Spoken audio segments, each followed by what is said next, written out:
தமிழ்நாட்டில் விருதுநகர், தேனி உள்ளிட்ட தென் மாவட்டங்களில் திடீரென கனமழை கொட்டி தீர்த்தது. விருதுநகர் மாவட்டம் வதராயிருப்பு மற்றும் சுற்றுவட்டார பகுதிகளான கூமாப்பட்டி, கான்சாபுரம், தம்பிப்பட்டி, மகாராஜபுரம், கோபாலபுரம், சேசபுரம் உள்ளிட்ட பகுதிகளில் அரை மணி நேரத்திற்கும் மேலாக கனமழை பெய்தது.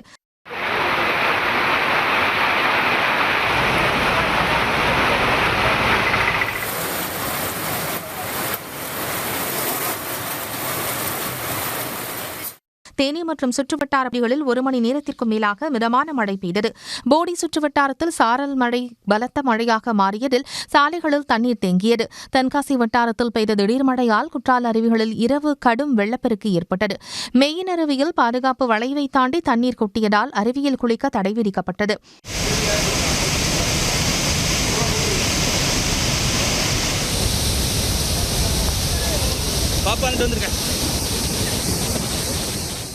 இதனிடையே லட்சத்தீவு மற்றும் குமரிக்கடல் பகுதிகளில் நிலவும் வளிமண்டல கீழடுக்கு சுழற்சி காரணமாக தமிழ்நாடு, புதுச்சேரி, காரைக்காலில் ஒரு சில இடங்களில் லேசான மழை பெய்யக்கூடும் என்று சென்னை வானிலை ஆய்வு மையம் தெரிவித்துள்ளது.